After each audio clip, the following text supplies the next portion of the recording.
नवंबर में उत्तराखंड आएंगे राष्ट्रपति द्रौपदी मुर्मू। 9 नवंबर राज्य स्थापना दिवस कार्यक्रम में होंगी शामिल। एचएनबी गढ़वाल यूनिवर्सिटी के दीक्षांत समारोह में भी लेंगे हिस्सा। 94,000 करोड़ का हुआ करार। अब मुंबई की बारी। लंदन, दुबई, चेन्नई, बेंगलोर, दिल्ली और अहमदाबाद में हुए रोड शो। अहमदाबाद से दिल्ली लौटे सीएम धामी, कहा अब तक 94,000 करोड़ के एमओयू पर हुआ करार। ग्लोबल इन्वेस्टर समिट से पहली उपलब्धि।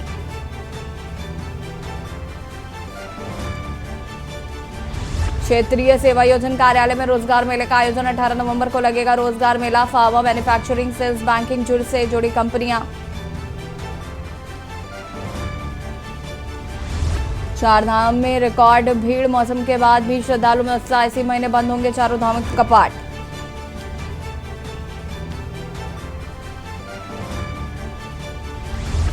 एक अप्रैल से ज्यादा दिन होगा बिजली का बिल। प्रदेश में 26 लाख उपभोक्ताओं पर पड़ेगा असर। कटौती केवल पुराने उपभोक्ताओं पर लागू होगी। आप देख रहे हैं के न्यूज, खबरों का सारथी। नमस्कार, खबर उत्तराखंड में आप सभी का स्वागत है। मैं हूं आपके साथ यशी शुक्ला। खबर बागेश्वर से है, जहां पर बीडी पांडे कैंपस में छात्र संघ चुनाव की तारीखों का ऐलान होने के साथ ही छात्र नेताओं ने भी तैयारियां तेज कर दी हैं। छात्र संघ चुनाव व एबीवीपी या एनएसयूआई संगठनों ने अपने अपने प्रत्याशियों को चुनावी मैदान में उतारा है। महाविद्यालय कैंपस में लिंग 2 कमेटी की सिफारिशों का प्रमुखता से पालन करवाया जा रहा है। 4 नवंबर को नामांकन, 7 नवंबर को मतदान और छात्र संघ की घोषणा होगी। सभी प्रत्याशी अपनी अपनी जीत का दावा कर रहे हैं।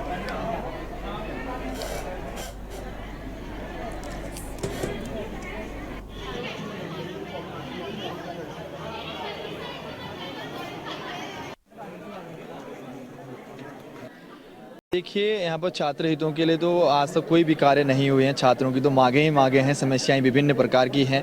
यहाँ पर 3 फैकल्टी हैं, बीए है, बीएससी है, बीकॉम है। तीनों ऐसी फैकल्टी हैं जहाँ पर आज तक कोई भी सुविधाएं उपलब्ध नहीं है।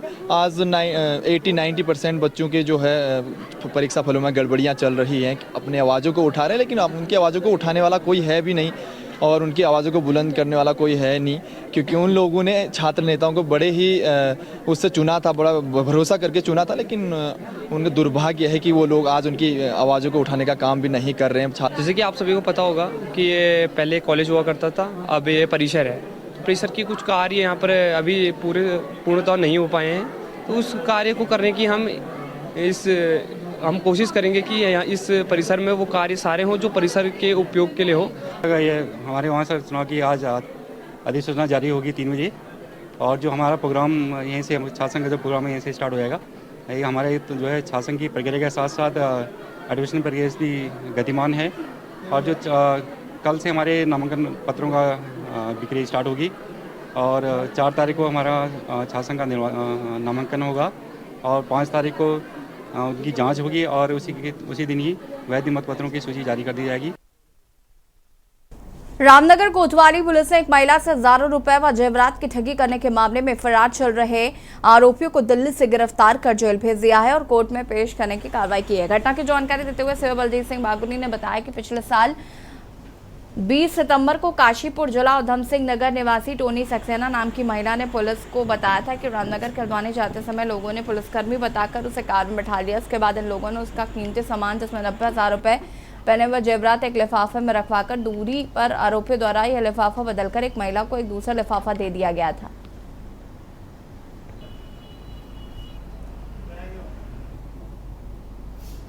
हम आपको ये बताना चाहते हैं कि हम यहाँ पे ड्यूटी पे रहते हैं, घूमते रहते हैं। अभी नीचे नदी में हमने ऊपर से देखा कि कार्ड जैसे बिखरे हुए हैं। वहाँ पे एक लड़का घूम रहा था। हम उससे पता करा कि उसने कहा आधार कार्ड है। हमने उसके द्वारा ऊपर चौकी में मंगाए गए, और साथ में हमारे पत्रकार बंधु आ गए थे। अब इनके माध्यम से सूचित करना चाहते हैं लोगों को कि जिनके भी ये कार्ड हैं वो ले लें अपने कार्ड, भाई साहब से संपर्क करके।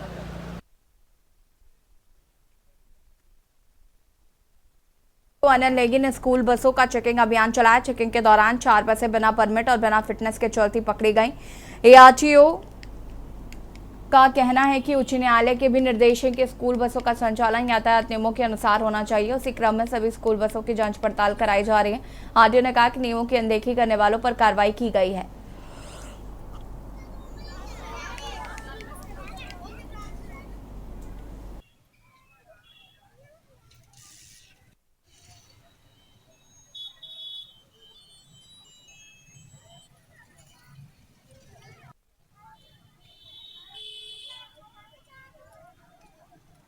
नहीं, ये आज ही नहीं है, ये हमारे रूटीन चेकिंग होता है। रूटीन चेकिंग हम डेली करते हैं, लेकिन हाँ स्पेशली आज जो है यहाँ पे कुछ स्कूल थे हमारे, उन स्कूल की बसों को हमने टारगेट किया हुआ था कि उनको चेक करना है। तो उनमें से कुछ 3-4 बसें जो है बिना फिटनेस और बिना परमिट टैक्स के मिली हैं, तो उनके खिलाफ हमने प्रवर्तन की कार्रवाई की, उनके चालान किए। बिल्कुल, जो माननीय उच्चतम न्यायालय के द्वारा जो आदेश दिए गए हैं, जो जिस तरह से निर्देशित किया गया है, उन सभी मानकों को हम चेक करते हैं और जिन गाड़ियों के चालान हुए हैं उन्हीं ऑफेंस में हुए हैं। ये फिटनेस और परमिट तो था ही था, साथ ही वो जो इस माननीय न्यायालय द्वारा स्कूल के मानकों के अनुसार वाहन चलाने के लिए जो निर्देश दिए गए हैं उनका उल्लंघन किया जा रहा था, तो उसमें उनके चालान हुए हैं। पौड़ी के सरस्वती शिशु विद्या मंदिर विकास मार्ग में पढ़ने वाले छात्रों को विधायक राजकुमार पौड़ी द्वारा बस दी गई है।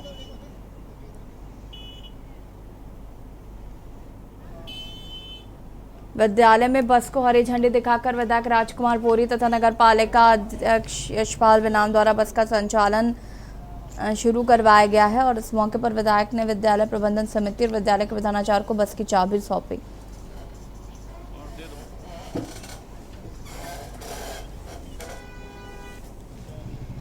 माननीय विधायक जी का धन्यवाद करना चाहते हैं कि उन्होंने हमें बृहद बस प्रदान करी है और जो बच्चे दूर से आते थे पैदल, अब वो परेशानियों का सामना नहीं करना पड़ेगा। हम माननीय विधायक जी का धन्यवाद करते हैं। चाहेंगे माननीय विधायक जी का, जो जैसे दूर से बच्चे आते थे तो उनको कभी कभार लिफ्ट मांग के या पैदल आना पड़ता था, तो अब बस आ गई तो अब वो बस लगा सकते हैं, मैम बस आ सकते हैं। धन्यवाद करना चाहेंगे। ये कहना चाहता हूँ जैसे जो दूर मानने जैसे बच्चे आते तो वो बस में आए, पैदल ना आए, वरना जैसे कोई बाहर से गाड़ी आती है तो कुछ हो जाए तो कभी पता नहीं चलता, इसलिए जो दूर से बच्चे वो बस में आए।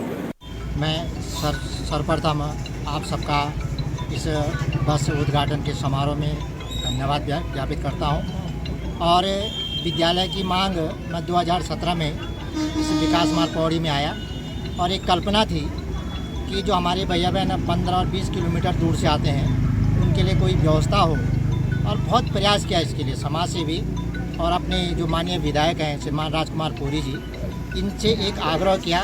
और जो मेरी प्रबंध समिति है, और प्रबंध समिति बहुत सक्रिय और बहुत जागरूक है, मेरे साथ में शिक्षक हैं और समाज क्षेत्र से जुड़े हुए हैं जी। असल में विद्यालय की बहुत दिनों से डिमांड थी कि बच्चों को आने जाने में यहाँ पर जो बच्चे दूर से आते हैं उनके लिए दिक्कत होती है, समय पे नहीं पहुँच पाते हैं, तो काफ़ी समय से मांग थी। तो मैंने सोचा कि विद्यालय को वास्तव में इसकी आवश्यकता है, तो विधायक निधि से जो है यहाँ पर शिशु मंदिर विद्या मंदिर विकास मार्ग को ये बस का जो विषय था इसको रखा गया, इसको दिया गया। कुल कितनी लागत की ये बस होगी यार, कितने सीटर ये बस है? 22 सीटर बस है ये, और ये 18 और 25 के बीच की लगभग इसकी अमाउंट है।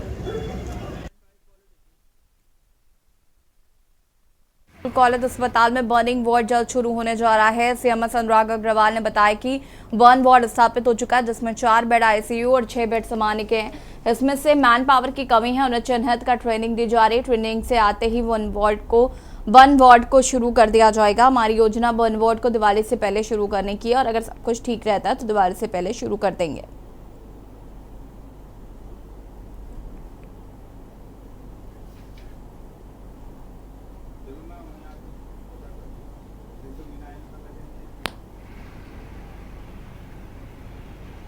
हाँ देखिए, बर्न वार्ड हमने लोगों ने इस्टेब्लिश हो चुका है, जिसके अंदर 4 बेड आईसीयू और 6 बेड नॉर्मल में अभी ये स्टार्ट होगा। इसके लिए जो मैन पावर की कमी थी उसको चिन्हित कर लिया गया है, तो वो अब ट्रेनिंग के लिए उनको जाना है। उसके जस्ट आते ही ये बर्न वार्ड हम लोग शुरू कर सकते हैं। क्या लगता है कि ये दिवाली से पहले हो सकता है? देखिए, बिल्कुल दिवाली के पहले ही शुरू करने का अभी तक प्लान है। अगर सब कुछ ठीक चलता रहा तो ये दिवाली के पहले शुरू हो जाएगा।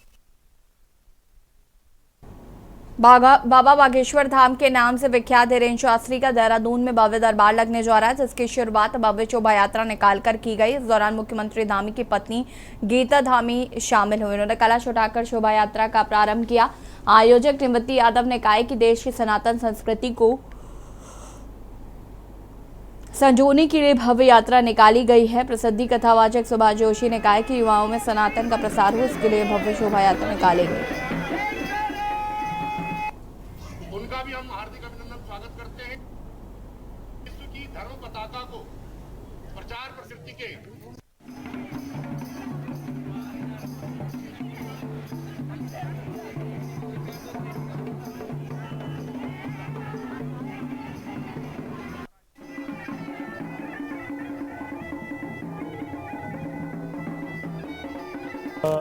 देश के प्रथम CDS जनरल बिपिन रावत जी के स्मृति में आज ये सनातन कलश यात्रा यहाँ पे रखी गई थी और धीरेन्द्र शास्त्री बागेश्वर धाम के पीठाधीश्वर यहाँ पे 4 नवंबर में दिव्य दरबार लगा है और उसके उपलक्ष्य में यहाँ पे सनातन कलश यात्रा का आयोजन किया गया था। ये जैसे 4 तारीख को धीरेन्द्र शास्त्री जी आ रहे हैं, उसको लेकर के कितनी आपकी तैयारियां हैं? सर हमारी तैयारी तो अंतिम चरण में है। कल हमारा यज्ञ है, बृहत राष्ट्रीय यज्ञ रखा है और शासन प्रशासन उत्तराखंड के यशस्वी मुख्यमंत्री श्री पुष्कर सिंह धामी जी, यहाँ के पुलिस प्रशासन, यहाँ के सांसद, यहाँ के मंत्री विधायक, जो जनप्रतिनिधि, सबका सहयोग है। भव्य शोभा यात्रा सनातन संस्कृति और युवाओं में अपनी हिंदू संस्कृति का प्रचार प्रसार हो और अध्यात्म से प्रत्येक व्यक्ति का जुड़ाव हो, इसलिए सनातन यात्रा यहाँ से प्रारंभ की गई है। और देवभूमि उत्तराखंड, क्योंकि देवताओं का निवास यहाँ पर है और धीरेन्द्र शास्त्री जी आ रहे हैं, महत्वपूर्ण व्यक्ति हैं। सनातन संस्कृति के लिए बहुत बड़ा महत्व योगदान है उनका। और मेरे को लगता है कि अगर इस तरह की ध्वजा पताकाएँ लेकर के, एक तो वही हैं और भी 2-4 अगर हो जाएंगे तो हमारा सनातन, वैसे ही सनातन के लिए लोग बोल रहे हैं कि वो खत्म होने वाला है। सनातन शब्द खत्म का शब्द ही नहीं है। नैनीताल के विकासखंड कोटाबाग के सुरपुर चकलुवा गांव में बन रहे एथनॉल प्लांट को लेकर ग्रामीणों ने एसडीएम कालादूंगी को ज्ञापन देकर एथनॉल फैक्ट्री के निर्माण में हो रही अनियमितता के संबंध में अवगत कराया। ग्रामीणों ने बताया कि एथनॉल फैक्ट्री में चल रहे निर्माण कार्य से शोरगुल से आसपास के क्षेत्र में लोगों व बच्चों का पढ़ना व सोना दूभर हो गया। फैक्ट्री के निर्माण कार्य का सामग्री लाने वाले बड़े बड़े वाहनों के आवागमन से देवीपुरा सुरपुर संपर्क मार्ग क्षतिग्रस्त होना शुरू हो गया।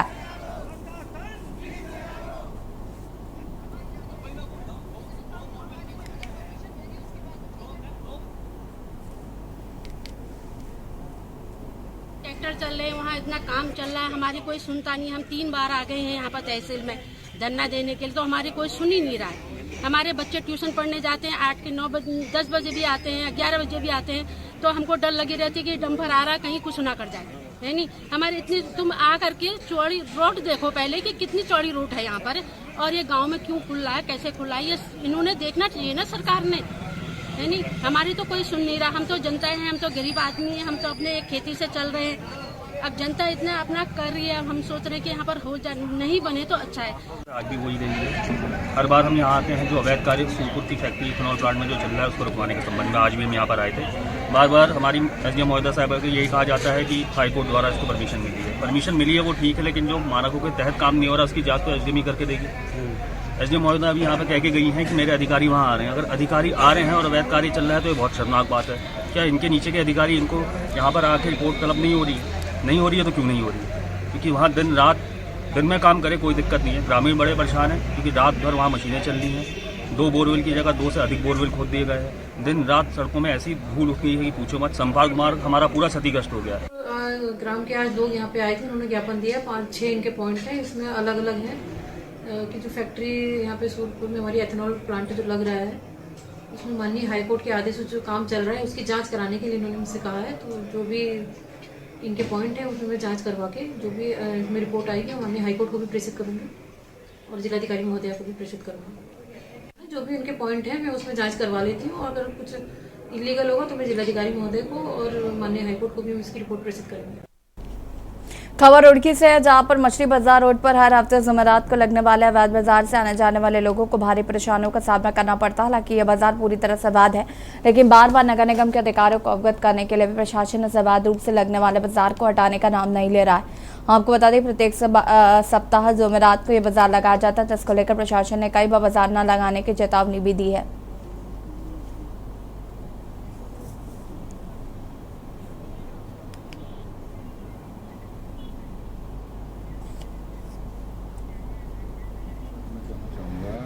बार बार ये कहा है कि पटरी पे किसी प्रकार का अतिक्रमण न करें। नगर निगम ने बार बार हटाया भी है, क्योंकि वो अस्थायी अतिक्रमण है, हम हटाते हैं फिर वो आ जाते हैं। उनके खिलाफ दंडात्मक कार्रवाई भी की गई, ये सामान जब्त करके नीलाम भी किया गया। वो सारी चीज़ें करने के बावजूद ये लोगों को भी सहयोग करना पड़ेगा कि सड़कों और पटरियों पर किसी प्रकार का अतिक्रमण ना करें, ना होने दें। बाकी नगर निगम अभी भी कार्रवाई कर रहा है। अभी थोड़ी देर पहले भी मेरे द्वारा अतिक्रमण हटाया गया है और नगर निगम कार्रवाई लगातार चल रही है और उनके विरुद्ध कार्रवाई की जाएगी। दीपावली का भी समय वैसे ही बाजारों में भीड़ रहती है, वहाँ से निकलना दुश्वार रहता है सर। नहीं, जैसा कि मैंने आपसे कहा ना कि नगर निगम लगातार अपनी कार्रवाई कर रहा है, पुनः करेगा और ऐसे लोगों के खिलाफ कड़ी दंडात्मक कार्रवाई की जाएगी। इनका सामान जब्त किया जाएगा और सामान जब्त करके उसकी सार्वजनिक नीलामी की जाएगी। आम आदमी पार्टी से दिल्ली के उप मुख्यमंत्री मनीष सिसोदिया और संजय सिंह के बाद अब ईडी का शिकंजा दिल्ली के मुख्यमंत्री अरविंद केजरीवाल पर भी कसता नजर आ रहा है। ईडी ने अरविंद केजरीवाल को भी पूछताछ के लिए बुलाया, लेकिन ईडी के सवालों से बचने के लिए अरविंद केजरीवाल ईडी के सामने पेश नहीं हुए। आम आदमी पार्टी इस मामले में बीजेपी पर आरोप लगा रही कि बीजेपी ईडी को कठपुतली के रूप में इस्तेमाल कर रही। पूर्व कैबिनेट मंत्री रमेश पोखरियाल निशंक ने आम आदमी पार्टी पर करारा वार करते हुए कहा कि आम आदमी पार्टी अब कहां गई। जितने भी नेताओं ने देश को लूटने का कार्य किया सब जेल जाएंगे। भ्रष्टाचार और ब्लैकमेलिंग की राजनीति नहीं होगी।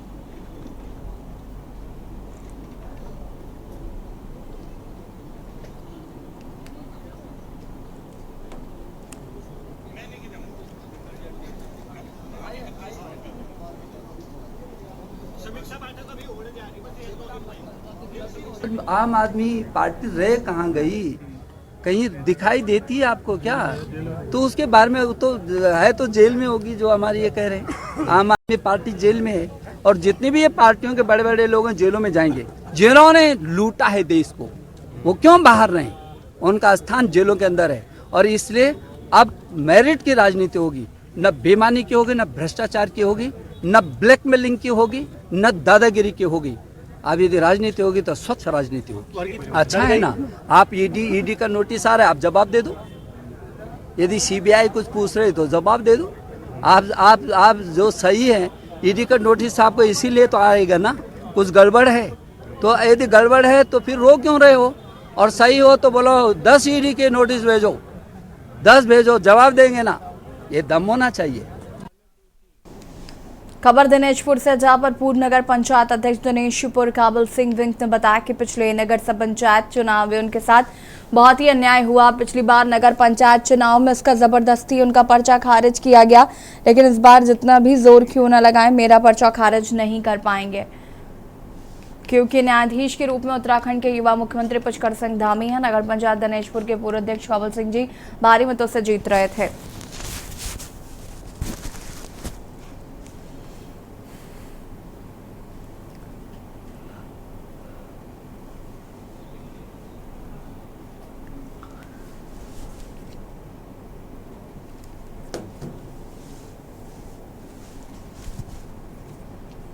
रामनगर वन प्रभाग के अंतर्गत पड़ने वाले कालाढूंगी रेंज की नगर पंचायत के वार्ड 1 में घर के आंगन में खेल रही एक 4 वर्षीय बालिका को हमला करते हुए उसे अपना निवाला बना लिया।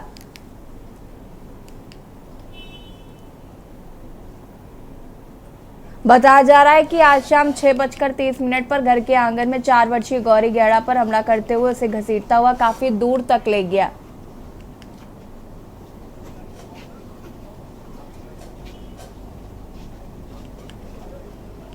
वहीं परिजन व आसपास के लोग तुरंत बच्ची को उपचार के लिए कालाढूंगी सामुदायिक स्वास्थ्य केंद्र आए। डॉक्टरों ने बच्ची को मृत घोषित किया। वहीं बच्ची की मौत के बाद परिजनों का रो रो कर बुरा हाल है। साथ ही क्षेत्र में लोगों ने वन विभाग के खिलाफ आक्रोश है। लोगों ने कहा कि लगातार गुलदार की दहशत इस क्षेत्र में है और पूर्व को सूचना देने के बाद भी वन विभाग द्वारा कोई ठोस कदम नहीं उठाया गया।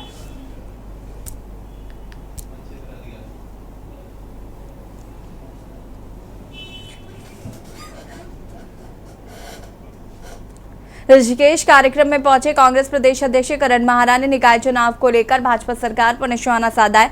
वहीं प्रदेश अध्यक्ष ने कहा कि भाजपा सरकार निकाय चुनाव में हार के डर से डरी हुई है। अंकिता भंडारी हत्याकांड विधानसभा भर्ती घोटाले में SSC पेपर लीक मामले को लेकर उत्तराखंड की जनता भाजपा सरकार के खिलाफ काफी नाराज है, जिस कारण भाजपा समय पर निकाय चुनाव कराने से डर रही है। उन्होंने कहा कि निकाय चुनाव हारने का असर सीधा लोकसभा चुनाव पर पड़ेगा। अंकिता भंडारी मर्डर केस में VIP के नाम को लेकर चर्चाएं हैं, केदारनाथ में सोने की चोरी, भर्ती घोटाले, SSC पेपर लीक, पटवारी पेपर लीक, खनन माफिया, ये सारी चीज़ें हावी हैं और सरकार दबाव में है कि हालात ठीक नहीं है। और बागेश्वर के उपचुनाव से और ज़्यादा घबराहट है, क्योंकि सरकार होते हुए अभी 4 साल सरकार है, सबको पता है, और मंत्री जी मरते हैं बीजेपी के, उसके बावजूद भी 12,000 की हार जो है 2,000 में आ गई, तो घबराए हुए थे। और मैं इसी शंका से कह रहा था कि चुनाव नहीं कर। खबर हरिद्वार से, जहां मुस्लिम यूनिवर्सिटी पर बयान देने के बाद चर्चा में आए कांग्रेस के पूर्व उपाध्यक्ष आकिल अहमद ने अपनी नई पार्टी बनाई है। वहीं उनकी पार्टी आम इंसान विकास पार्टी लोकसभा के 5 सीटों पर चुनाव लड़ने को तैयार भी है। हरिद्वार के बादराबाद एक निजी होटल में पार्टी के कई लोग शामिल हुए। अकील अहमद ने कांग्रेस और हरीश रावत पर निशाना साधते हुए कहा कि कांग्रेस में अब मुसलमानों और दलितों की उपेक्षा की जा रही। हमने कई लोगों को जो है पार्टी संगठन में जो है जिम्मेदारी दी है, अन्य पार्टियों से हैं, कोई बीएसपी छोड़ के जो है आम इंसान विकास पार्टी ज्वाइन कर रहा है, कोई बीजेपी से छोड़ के जो है आम इंसान विकास पार्टी ज्वाइन कर रहा है, कोई आम आदमी पार्टी छोड़ के, कांग्रेस छोड़ के जो है काफ़ी लोग हमारे साथ में आ रहे हैं। और हम लोग तो क्या है, मैंने तो 16 साल कांग्रेस को दिए, अहमद पटेल जिन्होंने पूरा जीवन अपना कांग्रेस को दिया। आज छत्तीसगढ़ का अधिवेशन देखो या जो है आप राजस्थान में अधिवेशन देखो, एक भी फोटो किसी मुस्लिम लीडर की नजर नहीं आ रही जो है, तो हम क्या कहेंगे जो है, फिर तो हम यही कहेंगे कि मुसलमानों को खाली यूज किया जा रहा, वोट के नाम पे यूज किया, बिल्कुल किनारा कर रही है जो है। और हरीश रावत जी ने भी जो है मुसलमानों के साथ, मुसलमानों को, हरिद्वार के मुसलमानों को भी और देहरादून जिले के मुसलमानों को भी धोखा देने का काम किया। उनसे जो लोग जुड़े हुए थे, जो वादे उन्होंने हरीश रावत जी ने उनसे किए, वो एक पर भी खरा नहीं उतरे। जो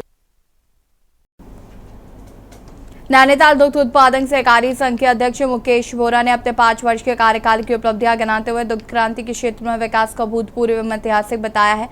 जनान पत्रकार वार्ता में उन्होंने बताया कि जनपद में 558 दुग्ध समितियों से बढ़ाकर उन्होंने 653 दुग्ध समितियों का गठन किया, जिनमें से 604 दुग्ध समितियां वर्तमान में कार्य कर रही हैं।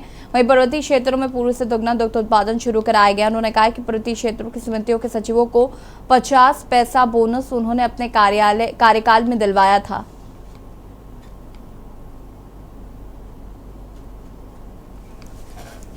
जो हमारे युवा और बुजुर्ग विकास मंत्री हैं माननीय सौरभ गुणा जी, और प्रदेश के यशस्वी मुख्यमंत्री माननीय पुष्कर सिंह धामी जी, और अपने सरकार के सभी कैबिनेट मंत्रियों का और अपनी सरकार का धन्यवाद भी ज्ञापित करना चाहता हूँ। नैनीताल दुग्ध संघ के माध्यम से, उत्तराखंड सहकारी डेयरी फेडरेशन के माध्यम से और अपनी प्रबंधक कमेटी और अधिकारी कर्मचारियों के माध्यम से जो सहयोग नैनीताल दुग्ध संघ और उससे जुड़े हुए दुग्ध उत्पादकों को सरकार द्वारा, चाहे साइलेज अनुदान हो, पशुआहार अनुदान हो या भूसा अनुदान हो या दुग्ध मूल्य प्रोत्साहन एडवांस में सरकार द्वारा और माननीय मंत्री सौरभ गुणा जी के प्रयासों से और माननीय मुख्यमंत्री पुष्कर सिंह धामी जी ने दिया हो।